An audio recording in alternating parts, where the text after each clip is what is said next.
What's going on? It's Jason Heath, and I was putting together the idea for this video when I messed up my finger, so it's perfect timing to do this video. I actually did not get a blister from playing. I was just cutting onions with my chef's knife, and I forgot how sharp it was. So, but this reminded me of how annoying it is to get blisters, and I've had a few people write in recently and ask about the topic, and I realized I never really dug into the topic on the channel here, asked for some comments and some tips and tricks and experiences, and boy do people deliver. So the topic of blisters, how to prevent them and how to manage them and how to avoid them, that's what this video is all about.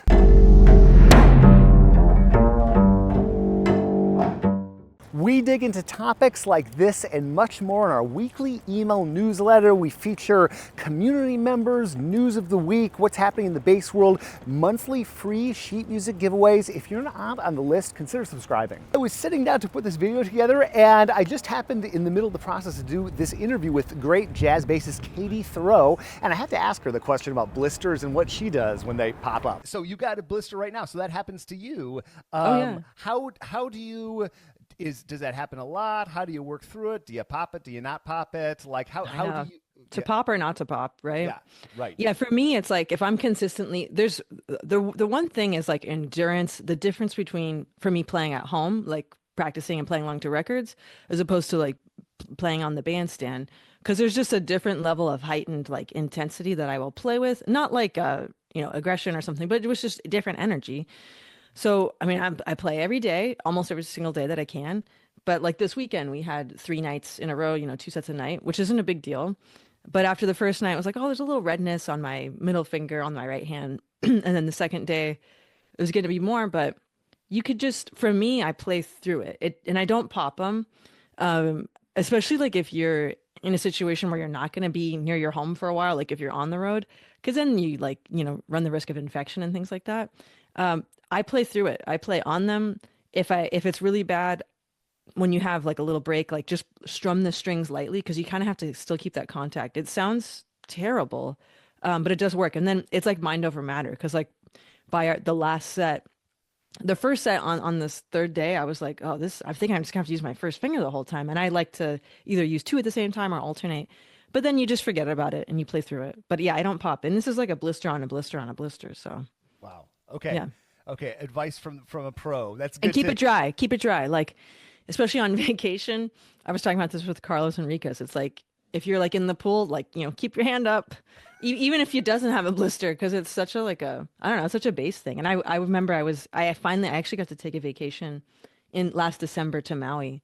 And like my hands felt so good before I left. And I was only going for 3 days, but I was like, oh, if I rub my finger in the sand just a little bit, not enough to like take any callus off, but it keeps it nice and rough. And I was like, oh, so that was my tip, just a little like rub for like 3 seconds in the sand.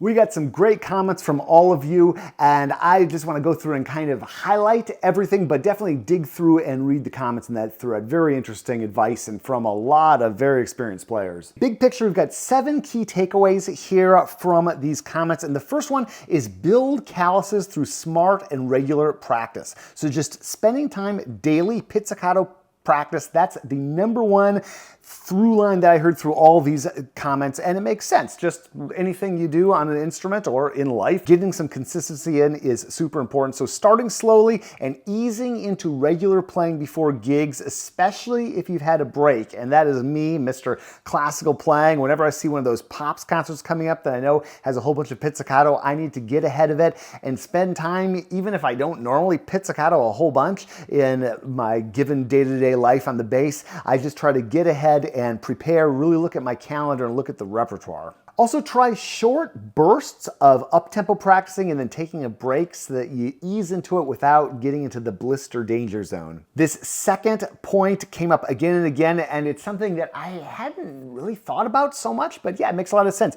Keep your fingers and strings dry and clean. Sweat will soften your skin, so it increases the risk of blisters. So definitely be sure to keep a rag handy so you can wipe down the strings between sets sets or whenever you have a rest. And just get in the habit of cleaning your strings, cleaning your fingerboard.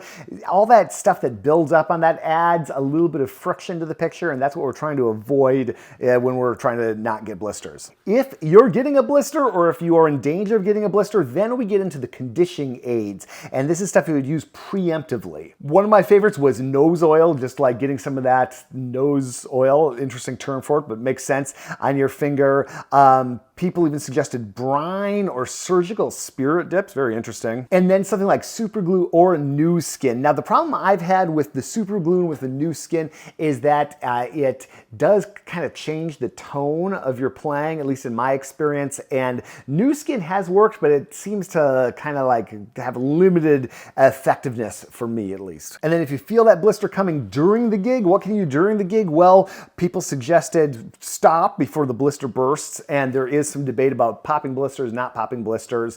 I've gone back and forth personally, just through personal experimenting, and I have found that if I can resist the urge to pop the blister, it seems to heal up and toughen up and kind of get me on the road toward forming a callus. But you can also use something like medical tape, liquid bandage, musician's gloves. I'd never heard of that, but that makes sense.